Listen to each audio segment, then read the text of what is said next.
The idea about this format, the lunch series from FI, we started doing this. This is our third event. If you are curious about the previous one, we have it all recorded on our YouTube channel. But today's session, the topic is about growth hacking, a very interesting topic. And we have a special speaker with us. Our guest is Tomas Herzberger. He is a very close friend of mine. He has been trying to be active in our F5 Frankfurt chapter. I hope that on the next cohort he may be more active. Thomas is, well, one of the most well-known growth hackers here in the region. He started the meetup, well, here in Frankfurt, but as well in Germany, in Austria. He also has two books called Growth Hacking and Thinking Growth, I believe. And he is also the founder of, he is a serial founder, but he is also right now heading a project called Hello Growth. He may correct me, but Thomas, very nice to have you here. Thank you for accepting our invitation to share all of your expertise, and you can jump on the topic straight away. Great. Thanks a lot, Pedro. Thanks a lot, FI, for inviting me. It's my pleasure to be here, especially since I was born and raised here in Frankfurt. And so I feel strongly connected to the local crowd here. Maybe some of you are as well here in Germany or even in Hessen. I've been active in the startup industry actually at the latest since I started working as a freelancer, which was now 7.5 years ago, I think. And I've been involved with some startups, both, classical startups being bootstraps from your garage, or even from corporates, which both had their advantages and disadvantages. But right now, I'm also the co-founder of Hello Growth. We are a consulting agency for companies of every kind of size in terms of growth hacking, or as we like to call it, growth marketing, because not every company likes to be hacked. But all others, it's basically the same. All right, let me share my presentation with you guys. So Pedro told me to be very strict with my 20-minute time limit, and I hope I'll meet it. If not, please don't kick me out. But there will be enough time for questions afterwards.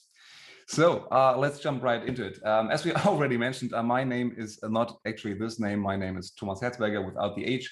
So I would be welcoming you to my network, especially on LinkedIn, which is my favorite channel right now. So if you find me there, just write Thomas without the H, and then you should be happy. And this is one of the books Pedro just mentioned. This is Growth Hacking, which I was lucky to write with Sandro Jeni. Came out 3 years ago. Now the second edition is public. Unfortunately, no, it's actually in German, but I have also an English edition, which is available via ebook on Amazon, if you are interested. So, but let me start with a nice, interesting story about this one entrepreneur quite some time ago who had this big vision, and a kind of voice talked to him once, and he said, build it and they will come. And he built it and they did come. So as you can see, it's actually some time ago. This is by chance the only event I know where actually this worked. So for everybody out of you who had this idea of this nice, great project or product, and who says, okay, I'm gonna build it and people will magically appear because I know I will be solving their problem. This might not happen. I'm sorry to tell you. But you actually need to put work into it to make people come to you. And growth hacking is basically about that. Growth hacking is similar to marketing for, especially marketing for startups, because it's so similar to processes and ideas you actually know, like design thinking, like Scrum, like Lean Startup, that it's actually like the natural fit for startups. So let's get right into it. Growth hacking, of course, is not the way to get a passive income within 3 months, which is like 6 figures or something, where everybody tells you that that's just lying. Because growth hacking, in the end, it's a learning process and it's kind of hard work. It's very fulfilling and it's very good for your business, but it's not a silver bullet, and it's also not some kind of magic trick you can just, appear to your business or just sprinkle on it and then suddenly everything will be great. But as you said, this can be very, very useful for your company. Growth hacking is basically the summary of 3 different elements. It's one, marketing and psychology. It's tech, tools and automation, and data and experiments. So from the one hand side, it's a kind of product-based marketing, because we as a marketeer, I've been working as a digital marketer since my entire professional career. We like to do advertising for products. But with growth hacking, you can actually use your product to do the marketing for you, especially when you consider things like referral programs out of your product, or just social sharing within your products, stuff like that, which just is not on the roadmap for your typical marketer. We are, as growth hackers, we are very, very, let's say, keen on new technology. So whenever we find a new tool which might help us save time or even save money, we will jump right into it. And this will help us to save time. And this is why we like to automate as much processes as possible. And thirdly, data and experiments. We firmly believe that you must not actually spend any kind of money without measuring what's happening with that money. So, and that's a huge contrast to classical marketing, where you have this big like waterfall campaigns, which takes a lot of money and time, and you're just hoping and praying that something will happen. Whereas we in the growth hacking industry, we like to think more in smaller sprints, which last like 2 to 4 weeks, and which just help us validate an idea or an hypothesis. I'll get to that later. So you might know this guy. He is currently, I think, unemployed, Jeff Bezos. He once said, after the great failure of the Amazon Fire phone, he said, if you double the number of experiments you do per year, you're going to double your inventiveness. And that's one of the biggest points in terms of growth hacking, as well as for product development, right? Because the more you do, the more you experiment, the bigger are the chances that some of your experiments will actually lead to success. This is again in strict contrast to the classical approach to product development as well as to marketing, especially here in Germany, where we like to have our things just perfect. Like you haven't seen a German car which is like in a beta version or just going along with it. We like to have manufacturing very, very good, and it needs to be just right. So again, here comes the big advantage when it comes to having more experiments. Why is that? Classical, when you go to product development, as well as for marketing, this applies for both fields actually. You have this waterfall model where you just build it and it takes a lot of time and a lot of money. And then at one point, you finally release your product. You put everything together and you think just hopefully it works. Hopefully people will buy it. And again, the other ideas, and I think many of you are familiar with that, is the lean model, which is much more agile, where you just push out more tests and releases and other versions, and you validate whether or not your product is actually solving the problem for your clients. And this is again the same thing we do with growth hacking, where we constantly, like every 2 or 4 weeks, we try out something new, be it a new channel, be it a new method, be it some kind of new thing we hope which leads us closer to our goals. So the base of all of this, and again, this is the same for product development as well as marketing, is customer interviews and knowledge about your customer. The closer you are to your customer, the better it gets. And the more you understand, the better you can actually apply your communication strategy to this. So one idea is, and now I'll give you some examples what growth hacking actually might look like. One method to do this is to test stuff before you publish it, right?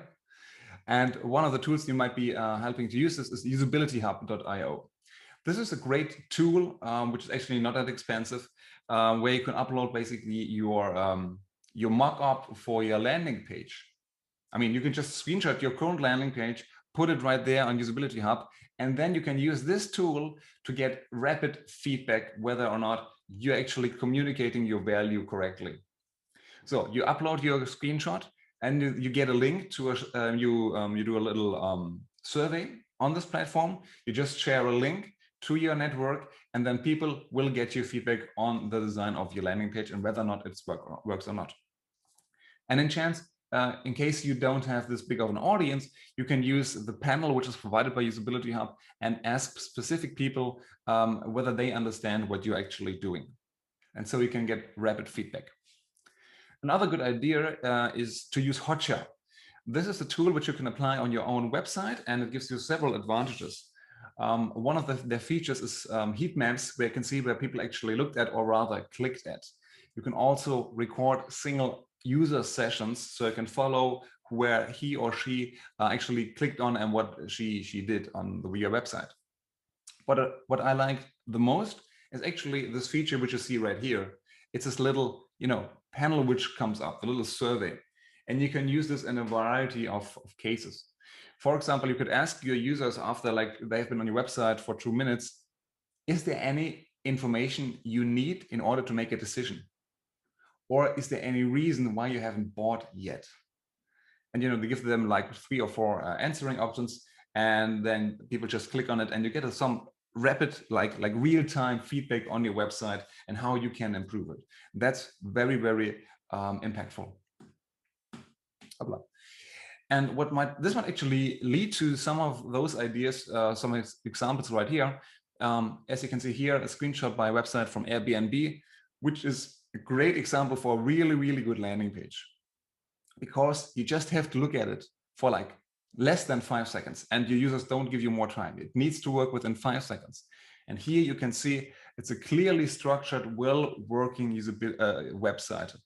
You will look directly at this lady's face, because we are human people and we all like to look at other people's faces.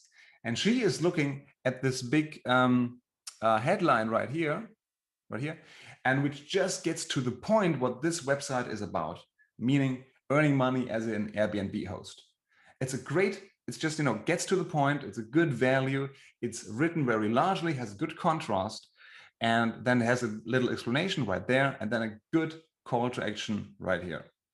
And if you can make this like 4 elements on your websites, this might actually work wonders for you, because there are lots of companies who don't get this right. Tell your people what the hell your website and your product is all about, and which problems you are actually solving for them. Another example, unfortunately, some of them are in German, but this, as you can see, or rather not see, that's a newsletter, which is not called a newsletter. Email marketing is just still one of the most powerful and impactful strategies out there you can make. I know it's not sexy because it's like 50 years old, but it's working great if you don't overthink it and do not make it more complicated as it is. So what these people are doing here, as you can see, they're in the health business, and they have a great e-business right here out of Frankfurt. They are telling you, you get subscribe here, and you will get our 5 best exercises against pain, which is their entry point on their value ladder. So subscribe here, and then you get all the information, and they get comfortable with their offer. And again, and also can make a little raffle right here, but can win some of those exercising things. Yeah, whatever. So a little nice bonus.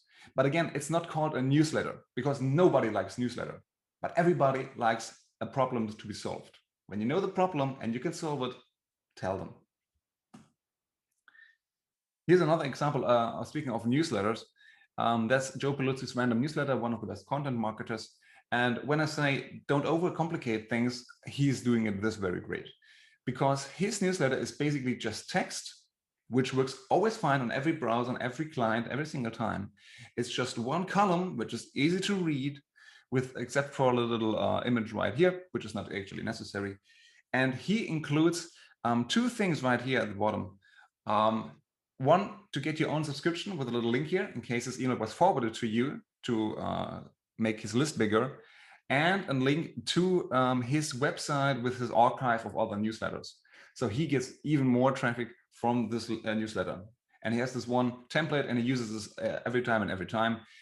His articles are below of that, so that's very easy to edit and to publish. So in terms of referral, again, referral is one of the most important growth levers, growth hacks you can do. This is from some guys from Belgium, actually, who are making Red Bull as a tea, as I would like to say. Actually, it's a very good drink. So here is the idea to share the referral code as a customer to other people. Like I would invite Pedro, you might try this tea. He gets a link from me, he orders, and he gets 20% off, and I will get free glass from Kiko, or whatever they're called. And having this kind of mechanism built within your product, or at least built within your marketing, might actually help you very much to get growth. This is Canva, and probably most of you are kind of familiar with Canva, which is a great tool for to produce graphics. They have two price tiers, right? One is free, and one is the premium account where you can have additional features. Funny thing with Canva is, when you are on the premium account and you pay like, I don't know, 20 bucks or so, and you want to cancel your paid account, you get this invitation for Canva Lite, which is still a paid account, but not free yet.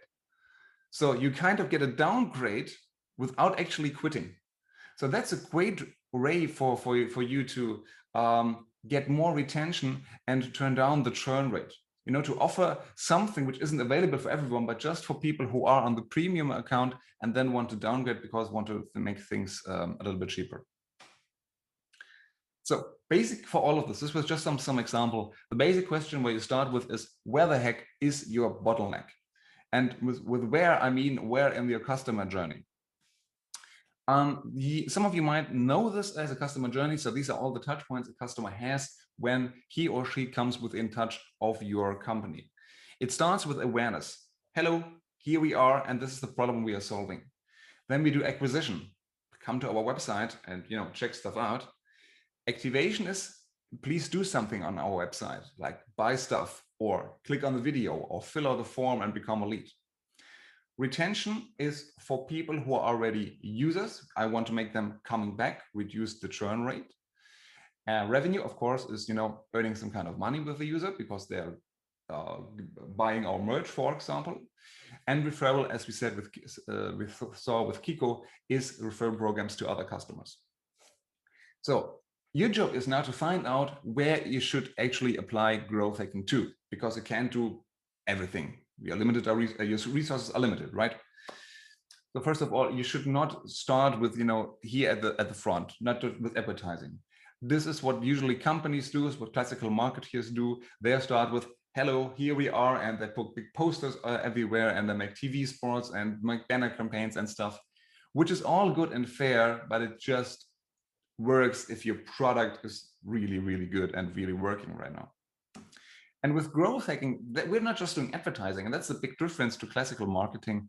We are applying it to the entire customer journey.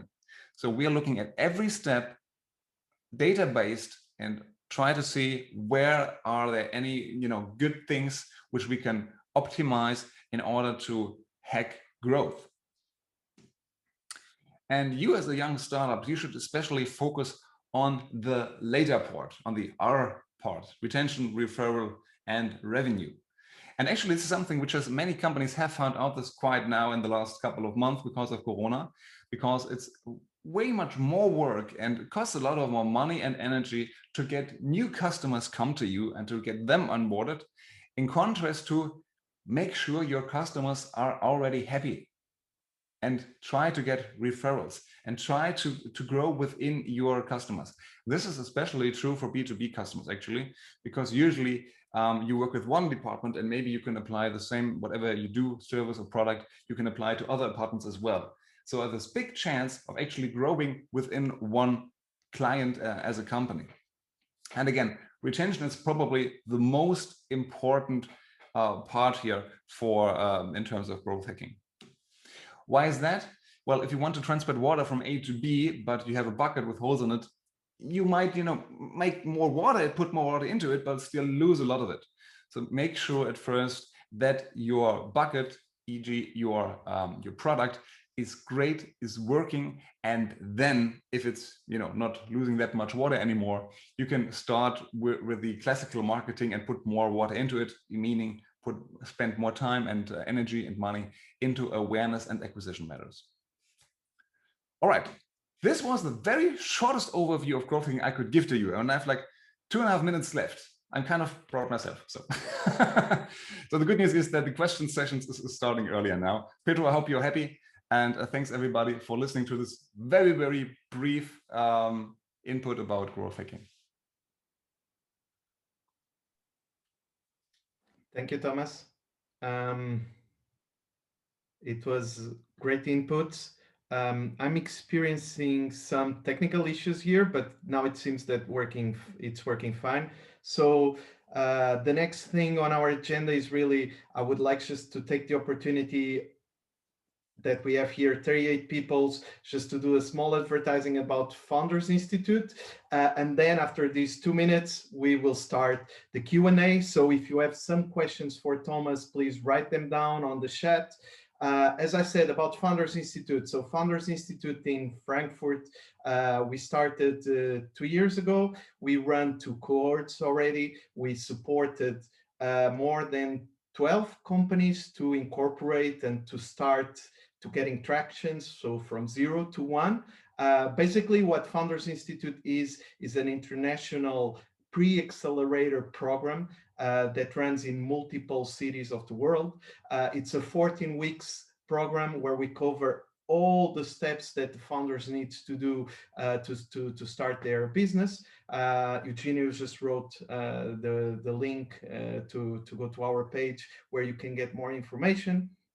But in a nutshell, we will be starting our next cohort, the 3rd cohort, in November. So you still have time to read more about it and to join. But this month we have still the early bird prize for those who want to join. So now it's a good time to think about it. Go and check the web page. Also here as directors, we have Eugenio, Britta, Carolina, myself, Quentin. So reach out to us. Some of our mentors are also here today. So it's a great network that you can try to use. But now, coming back to the growth hacking topic and to Thomas, let's see if there are some questions already. Quentin already wrote one. Let me try to read it out loud. So Thomas, you already wrote 2 books. Did you use any of these tactics to get them to yourself and to this project? Actually, yes. I'm kind of proud that I can hardly agree with I did, and it actually worked fine. Because especially for the growth hacking book, writing books, actually don't write a book. It's so much time which goes into it. It's much more than you expect, even if you expect more than you should do. But it's very fulfilling if you're really into writing. So, but that having said, of course, I wasn't sure whether growth hacking is actually a topic worth writing about, and kind of finding my niche there as well, career-wise. So what I try to find out whether or not growth hacking is actually a term which people might be interested in, and I could actually really help companies, not only startups but other companies as well, with my knowledge. And here's what I did before I started writing the book. I started, as you said, Pedro, actually, I started the meetup. So there's a growth hacking meetup in Frankfurt, which has over 1,000 members right now. And it has grown to like 10 meetups, not globally, but in Germany, Austria, and Switzerland. And so this was a good sign